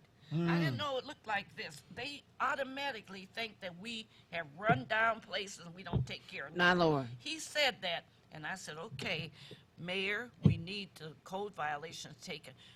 Well, we're going to do it. He walked around with his people. The other day, Friday, now this was about 2 or 3 months ago. Yeah. We kept not begging, but demanded. They came out and with all there, they said, we're going to do it. We're Wow. going to do it. We're going to get this center up to code. That's what you do when you got the Lord Power. on your side, and when you don't give up. That's working from a Call in position of all power. them people, and Look. I'm not begging because we pay taxes, and that's It's our center. Benefits When Jennifer Granholm first decided she was going to close, when she was governor, Yes. I was on the city council. And I went up like a rocket when I heard she was going to close it. I said, "Oh, you can't close Dexter Elmhurst and you Center." saved us I one left time. the city council, went to the governor's office over on the boulevard. did. I said, "You can't close." Well, I don't have the money to maintain. I said, "Listen, Never have I'm going to send two of my staff members from the city budget over to keep it open." And they planted flowers, took care of the bathrooms, kept it open for the children to play basketball and the elders to play checkers. Tutoring that was And going tutoring going, and they kept that building open. And she said she just would not staff it. I said, don't worry, but you keep it open. You That's can't right. close. There's nothing else on Dexter. It's- You it's- can't close the it's like Dexter a Elmhurst war Center. zone. That's all they have. And for So just like I did it, Yeah. other council members can do the same thing. I know. Because I did. They can't say it can't be done. I did it. And we met with Set the them. precedent for it. But everybody can't do what you Ah, do. they can do it. Everybody don't Where's know your what you know. spine? Joanne, I went to them, and you told me, you said they got money. To Yeah. help out. I have been to them several times. Mm. The only one that really calls me and says, how's it going? And I'm putting pressure on was Brenda Jones. They can talk about it if they want to, but she called and kept on this situation. All right, you know? all right. So I'm just letting y'all know, Brenda Jones was the one that kept putting pressure on the mayor as long as we did. Mhm. So sometimes y'all just have to open your mouth. Yeah. Go to everybody. That's you right. will know who is really true Yeah. and what they will do for our community. The truth is that at-large system should have never been abandoned. This business of the folks got tricked into voting for districts, because if you got 9 council members working for you, you better off. I talked to the people that was running it, but they wanted to keep it going. That's all I can say. Well, we're so happy that you have been given this charge of Dexter Elmhurst Center, because if we're not you, it would not be open right now serving the community. And it's the only thing left on Dexter Avenue. It's all that's left. They got a coffee shop, but the prices are so high My Lord. that it's hard for the people in the community to go there. My. And that's us and them. That's it. We got to keep it open. Got to. And yesterday I got a call from Barbara Rose Collins. She's just like you, Joanne. She keeps up with everything we're doing. And she said, "You having trouble over there?" I said, "Yes." She said, "I'm sending donations." Praise like God. that. Praise God. Just, Praise she God. always That's does Barbara stuff Rowe. like That's that. Barbara Rowe. That's her. Praise God. That's our sister. And even to this day, our food co-op program. Oh, yeah. I love it. Barbara Rose I just Collins. ate my last greens, okay? Just like my sister, but Barbara Rose Collins is also a supporter of our food Go co-op ahead. program. I know. And she indeed comes and calls me up. If I don't call her, she calls me. I love it. So when the food baskets coming out, All right. she'll put me down for 2 baskets. I love it. And we love her for it. You know, the food basket Well, program. tell everybody about the food co-op program, the food Paul. co-op program is still in place. We work with the Keeper Line Village, Brother Cofield and family. Yeah. And we're still doing it because we believe that if you want to help lead the people, yeah, you got to help feed the people. And that basket is a bushel basket. It's a It has bushel basket greens, of food. y'all. It's quality food, fresh Fruit, fruits, fresh vegetables, fresh vegetables, fresh fruit, fresh meat, chicken, fish, Chicken and halal. fish. Yeah. Halal Yeah. meats. Come on And now. So we are telling our people that if we put our finances together, put our work together, Yes. we can all benefit. Yes. This is a nonprofit program. It's no money making. We put all the money we receive into the basket. And Paul even provides baskets to some who can't afford it. Well, we have to. We have And to. they will hand deliver some baskets to Yeah. senior citizens that can't go out. Mine are delivered to me at my house. And then some. And there's a 90-year-old in my church who gets the baskets delivered. She's 91, and she's so grateful. Well, we were grateful to do it, and we were thankful that you gave it to us, and we would be able to service people like that. You know, we got a couple, 2 or 3 of your other members. I know it. That's in your church. I know it. That come That's how it religiously works. faithful. Praise God. To support the food co-op Praise program. God. And so, if anyone is wanting to get good food at a reasonable price, donation. You can't beat $30. Can't beat it. Just can't beat No, it for a can't whole beat it. bushel basket Bushel of food. basket of food. Can't beat that. Fresh Eggs, fruit, bread, fresh butter, eggs, everything. Everything. Something to drink to go yes, with it. Yes, all of that good stuff. Juice. Surprises. We're talking about juice, and I want to say something to drink and qualify that. Oh, yeah, Yeah. yes. Juice. Good, healthy. Healthy drinks. That's right. That's And, right. We would be, if anyone. But the wanted to be greens a alone, part- I mean, what's better than fresh greens? Fresh greens. Come on, somebody. And them last ones was so tender. We tore them up. Tore My 'em up. family did. We tore them Tore 'em up. up. Yes, we did. Well, you know, you've been faithful, and the people that work with you from your organization have been supportive. Praise God. Sherry We've been and keeping that Stennis, together. all of them just Praise keep, God. keep coming Keep on over coming there. over there. Yes, they do. See now, you see what we talking about, unity. That's it. Look, all of us in each other's lives, we do some of the same thing. We feed the poor. That's right. We do all the things that the Lord has asked us to do. That's right. I mean, it's got to be a blessed trio. Come on, we gotta somebody. be some blessed people. Hey. Y'all, I swear to God. Praise I God. know I am. God has been good. I ain't supposed to be talking to y'all. Y'all see a ghost here. 20 years No, ago. you're not I'm a supposed ghost. to be She's talking. alive and well and kicking, y'all. That's why I'm not afraid. I oftentimes talk about the supreme blessing of the day. Yes. Every day is to wake up and get up. That's right. Oh, no. Now, some people don't wake up at all. My Lord. And there's some people who I was wake at a up and funeral can't get up. yesterday. So now, if you're blessed to wake up and get up, That's it. oh, you had the blessing of the day. That's it. And then now it's your duty to do something positive in your community you. for your people. And Now, so that's really Paul, I what want to it's all ask about. you, and then I want to ask Helen, to share some secrets of the success you've enjoyed as an activist, as a revolutionary, as a warrior for our people. Talk about some of the secrets you've learned for younger people who are watching, who are viewing, who may be waiting on somebody else to tell them what to do. Sometimes you have to appoint yourself. anoint yourself to be in charge. Well, I sincerely believe that and say that, and it's important to take some leadership for sure.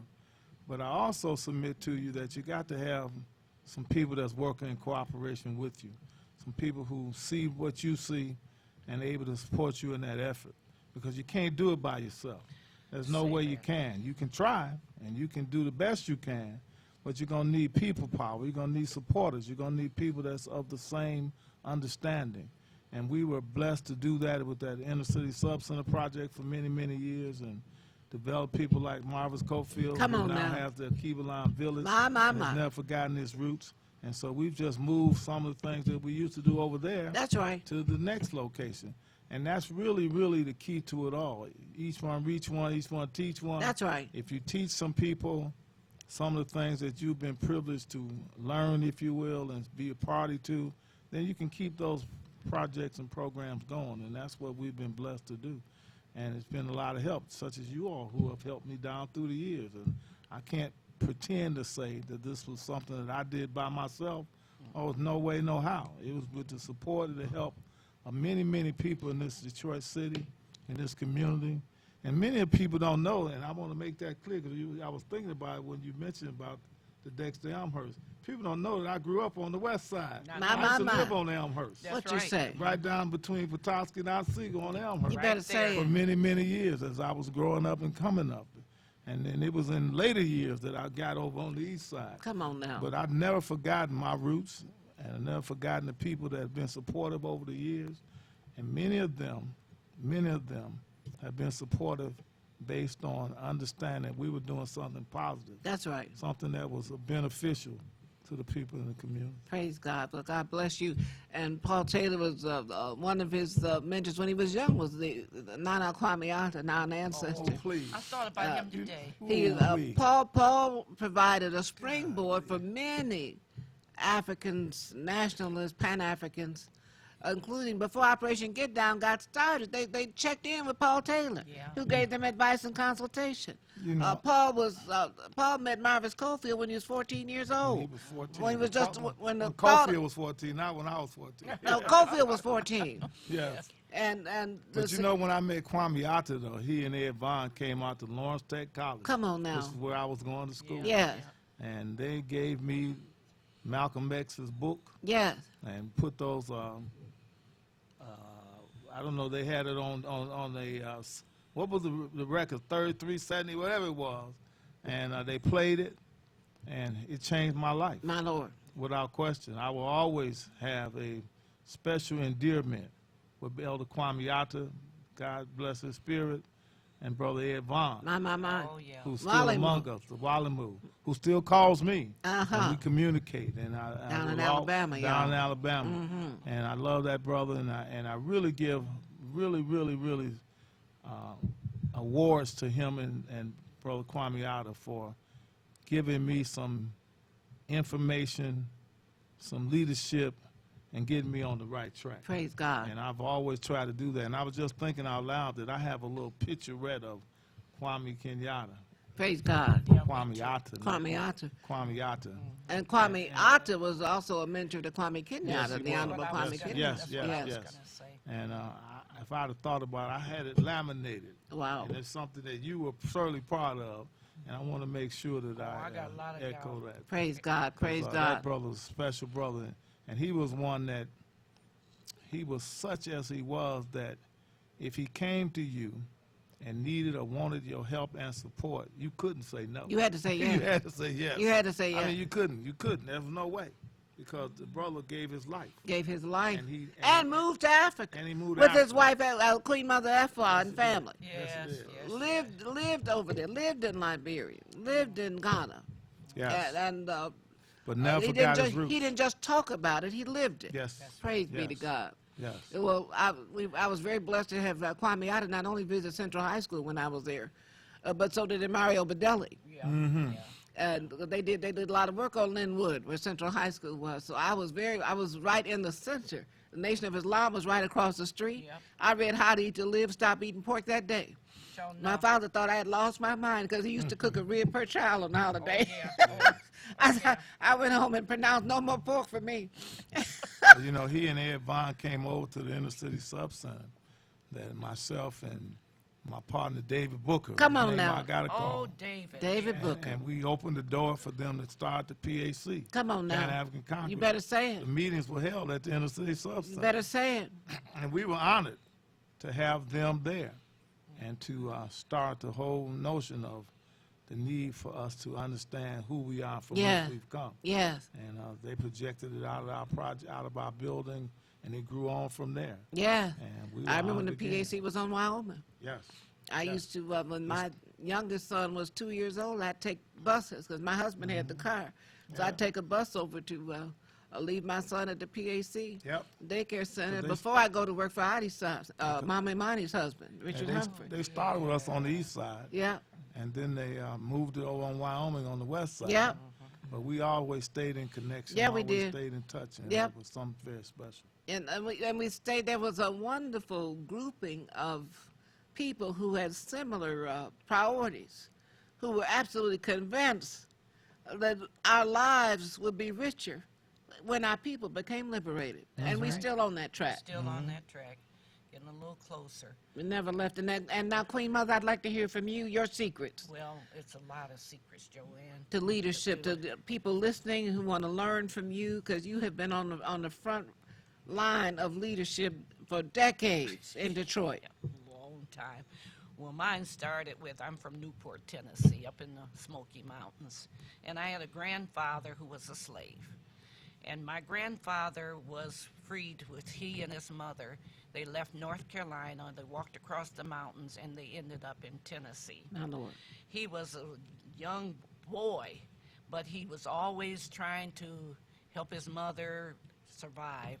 And he would go pick up coal on the railroad tracks and sell it to the white folks. My Lord, Jesus. And from that, he established several businesses, bricks and ice and all of that. Wow. But the one thing he wanted more than anything was a school, a black school for You better say it. people in Newport, Tennessee. So at that time, to even think about a black person owning a school, even though he had quite a bit of money because he was that kind of entrepreneur, he couldn't get a school for us. So he wanted the property up on Jones Hill, and he went to one of the white people that he sold coal and ice to, and he asked him, if I give you the money, will you buy the property for me? And he said, oh, no, because I'll be lynched if they find out. He said, they won't have to find out. Just buy the property, and I'm going to build a school for my people. And my wife is going to teach the school. So my grandmother, they bought the property. It's still there. Woo! Before all this integration came, Yeah. almost all my family went to that school. You better say it. And so when integration came, they integrated with the white school, but the school is still there. I wish everybody could Praise see, God. see Praise the God. school. And so from that time on, my aunts and everybody were school teachers. They taught at this school and other schools around, and the thing got into me when I heard my history that education is the pathway to freedom. That's it. And I'm for, especially for black people. That's it. So I just raised 4 children, Praise and I've been God. a militant all my life. Go ahead. And I believe that the pathway to freedom is through education, and that's why I fight so hard. That's right. So some of the things I've learned is that you can't give up and you can't be a punk. Say, oh. You know what? When Coleman Young and all of them heard about us trying to free our children at Barton School, which was predominantly white, and as soon as the black people started coming in, they stopped teaching and doing everything else. I came in with my 4 children, had done all this investigation, saying, you got to make black people, you got to give us something to do, part of this community. That's right. And so the whites started leaving, the school teachers stopped teaching, My Lord. and here comes Helen Moore with her background of education. My Lord Jesus. I became the president of Barton School. The next thing we know, we broke up the whole community and organized it, and everybody was meeting at my house They did everything they could to us. The history is written down if y'all will read it. My Lord. So then they wouldn't listen to us. Black people don't have no rights. So we organized the entire community, and every morning at 5 o'clock in the morning, we came up to school and we blocked all the white folks out and everybody else. We closed the school down. We took over the school, and we never let nobody in for almost 2 weeks. My. Police found out what we was doing. It was all over the news. The ministers was coming. Everybody was coming. They started joining the line of us parents. All outside blocking the door. One day we was out there, hour passed, 2 hours passed. Where's the police? They got slick. They went around to the side door, and they was in the school, and we was out there blocking the door. My Lord. So then somebody said, one lady was late, and she said, there's somebody in the office. I just saw him when I came down the street. We rushed in the office, and then we threw them out of the office, and we blocked them. We blocked the office. Police came. Y'all, they gave me a ticket. All of our poor little parents standing out there, scared to death, and they gave us all tickets. There you go into court, y'all, some ugly, nasty parents. So when the police picked me up to carry me out, I had my little daughter, Nina. My Lord, my baby. Nina was 2 years old. My baby. I got my Nina with me. And so everybody said, oh, Miss Moore, we got to go to jail. I said, no, we're not going to jail. They said, why? What? I said, everybody go get your kids out of the classroom. And I got Nina's baby. When they see us with all these kids, they ain't going to take us to jail and just tell them you ain't got no babysitter and all that. Police had me by the arm to throw me in the car, and somebody called, and must have been one of them called downtown and said, don't you dare take those parents to jail with all those children. That's the end of us. I could hear them talk, so they dropped me and set me down.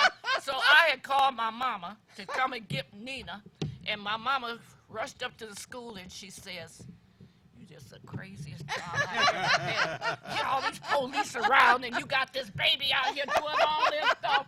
And I'm looking all sad and pitiful. So we went to court. Guess who was there? Who? Coleman Young, senator. He was calling everybody. And Kenny Cockrell, they was calling everybody. So I told all the parents, I said, dress like you going to church. Everybody looks so good and everything. Go ahead. Come, we go stand before this judge and we go look like we supposed to look. That's right. So we got in front of the judge, and then the judge looked out and said, who started this mess? And everybody, all the parents started looking at me. I said, oh my God, they gave you away. They gave me away. So I'm standing there looking innocent, and then he looked at me and he said, you all need to keep doing what you're doing, and y'all need to go on home and do what you've been doing. We were so shocked. It was Kenny Cockrell, Coleman Young. All of those folks had called on our behalf. It was all in the paper. All they want is education for their children. You see? And he let us go home. You ought to have seen us skipping down the hallway of court. So I'm telling you my story because that's what keeps me going. That's right. These parents are wanting education for their children, and there's been thousands of children. I could tell you all the stories. When I walk the streets of my community, hey, Miss Moore, you know. That's right. I don't remember, but they say, do you remember me? And say, I'm a corporation head. We all get that right. And I'm a principal of the school and all that. That's what keeps me going, helping our children. Praise God. We love you. Praise God. Praise. So proud of you. 83 years young, y'all. Let me tell you another story. Paul Taylor and Helen Moore and myself, at one point, all three of us were serving on the new Detroit Incorporated Board. We started taking over every meeting over the school takeover business. And no matter what the agenda was, we started talking, excuse us, what is New Detroit going to do to stop the school takeover? We got to stop that school takeover. Yes, we did. That's not on the agenda, Miss Watson. Blah, blah, blah, blah. Don't you know, after some months, Paul Taylor, Helen Moore, and Joanne Watson all got letters thanking us for our service. And y'all get the heck off of New Detroit Board. New Detroit has never been the same. Ain't never been the same. Done nothing for our children and our people. And it got started as a direct result of the '67 rebellion. Yep, that's why it started. That's why People it came forget. to be. Come on, somebody. That's exactly we need to why it came remember the roots. I will never forget that it was the Honorable Bernard Parker, with the help of Paul Taylor, who chaired the first campaign for the Honorable Coleman A. Young to be mayor. That's right. People forget. We should not forget. Well, we we're certainly were reminded them. pleased to do that. Should not and forget. represent him on the east side. And when Mayor Young decided at one point to take the drug forfeiture money, it was $1 million plus, he said, you know, I think we're going to, that money was seized from drug dealers. Let's send that money back out to the community so that the small organizations can make some miracles happen. So, of course, he was the mayor. He knew how to use power. He took that money, and the police, the union raised up, they said, we want to buy vests. And he said, no, that's already in the budget. This was not, but you can't budget for drug forfeiture money. Y'all didn't know you was going to pick it up. So we're going to send that money back into the community. And he told me, Joanna, the first thing you do is Operation Get Down Here to Sub Center. They're going to get some of that. And then you find some little churches back where the same drug bust happened. And you give a little money here, a little money there, a little money there. And Adam Shakur is the deputy mayor. He'll help you. Yeah. And we had a team of people, first meeting of the community to pass out that $1 million. Mayor Young was leaning back in his mayoral seat in his cabinet room, and he looked like he was asleep. But you know, he didn't never sleep. Every shut eye ain't sleep. Yeah, that's right. That's So right. anybody who said something foolish in the meeting was not invited to the second meeting. That's all I know. You know that. So he had his eye on him for sure. But he honored loyalty. Yes, he honored loyalty and people who love their community. Yes, he did. So I bear witness that he never forgot who helped this community. Because he called Paul Taylor's and he called Helen Moore's name to me. Yes. And I was certainly mentored by him, and I love Coleman Young. But we all never forget how he loved this community. We should never forget. Mayor Young gave his life to Detroit. And we should not let anybody take his name in vain. No, cannot. Well, at least we got some salvation with the Kobo. I don't know if the new people is deserving, but I'm glad to have Kobo's name off of that. He was a racist. They got that Kobo Yeah, out of that's there. true. Yeah, glad to have. Yeah, me too. took his name off. Yeah. So Coleman would have been happy. Yeah. He would have Praise been God. Praise God. Yeah, good riddance. You got Albert that right. Kobo. Now we got some more things to take care of. We got to get our city back. People think we don't have, that city's back because they do all this publicity about downtown and core city and all that. But if you come to Dexter, Elmhurst, and some of the Have places mercy. on the east side, my God. Well, too many parts of the city look like a bomb hit. Yes, it's horrible. You I don't care. You know, as I'm sitting here, and I'm honored to be here, and I'm thankful certainly that I had the privilege of waking up and getting up this morning. I want to make sure that the viewing audience know that we still have in place the Million Man Alumni That's right. Association Yes. that we started after the Million Man March. That's right. And we meet, when we meet? Tonight. We meet tonight, on Thursdays. Yes, we do. At 6 o'clock. 6 o'clock at the Kiva Line Village. What's that right address? 7701 Harper. Come on, somebody. Right, Harper and Van Dyke there. And it's open, but we finally woke up, sisters, because we don't just limit it to brothers. Hey. Yeah. We finally understood that we ain't going to do nothing, ain't going nowhere, unless we got sisters You with better us. say it. And so we're honored to have our sisters a part of what we're doing. So if anyone is in listening and viewing here, I want to give you an invitation to come to our meeting today. That's right. At the Kiva Line Village. It's 6 o'clock. It's the Million Man Alumni in cooperation with the African Liberation Day Committee, in cooperation with any and everybody who want to do some good in the neighborhood. Go ahead. Try to help bring some unity to That's the right, community. and we need that. And we'll be there at 6 o'clock today at the Kiva Line Village. Praise Hope God. to see you there. Oh, Now, Helen Moore, give us the next Keep the Vote, No Takeover meeting. Well, listen, Keep the Vote, No Takeover meets every first Tuesday of every month at Dexter Elmhurst Center, 11825 Dexter. Anything you want to know about education in the city or the state of Michigan, we discuss and set up strategy. You need to know the truth. That's right. So everybody is invited to our meeting. That's so right. You all come. At 6 o'clock, you'll be happy you came because you're going to learn some things that's never been in the paper. We know because we're involved in the school system. Praise God. And we thank R.J. Watkins, who's the Watkins and Watkins Broadcasting. We're so grateful, WHPR, WHPS, and everybody in the Watkins family who keeps black broadcasting alive in Detroit. Everything called black is not black. Mm-hmm. I'm kind of amazed at some folks who think Popeye's chicken is owned by black people. Oh, my goodness. And they got lines wrapped around the block buying a chicken sandwich that's fried in lard. Help me, Holy Ghost. These fast food franchises, they supported Trump. So Chick-fil-A, Wendy's, McDonald's, they all support this madman in the White House. So you all need to cook at home. Yeah, and we keep them going. That's all you can see of black people. My Lord. At the chicken place. My Lord. We make the best chicken at home. Who cooks better than we do? Nobody. Don't give your stuff away. Eat at home. Sure enough. Eat at home where you know you got washed hands. Sure enough. And you said they're making it with lard. Making it with lard. Everything in Popeye made with lard. Ain't been that Including way, the glad to biscuits. say. Never been that way. Including the biscuits, they make it with lard. They use lard. I don't want no biscuits. I know I'm right about it. So we need to remember who we are.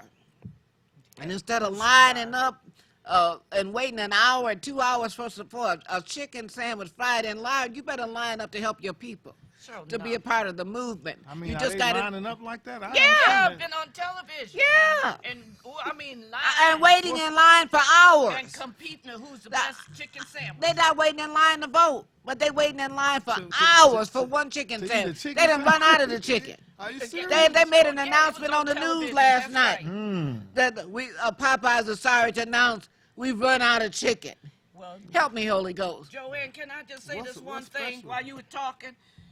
You know, you always say, wake up, Detroit. Wake up, Detroit. Chicken and schools, wake up, Detroit. All y'all folks is going all over the place outside the school system. I got the report. The charter schools ain't no better than the public schools. Many and are worse. you're taking your children 14 miles away. Hey. You need to stop and do your homework. Bring your child back, bring your money back, and let's have a better system in the city of Detroit. That's right. That's right. That's what we do. We follow after all of these. What is it? Our people perish for lack of knowledge. Yes. That's why we are here to share some knowledge and enough. some unity and help us fall back in love with ourselves. We are so in love with you, and we give God all the praise. Only God is worthy to be praised. Wake up, Detroit. All right, we've been on a full hour. You're watching WHPS, Highland Park, Detroit.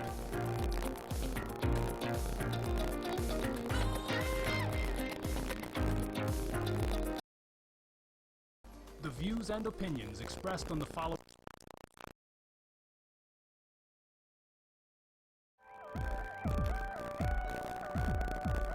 You're watching Detroit's own WHPR TV,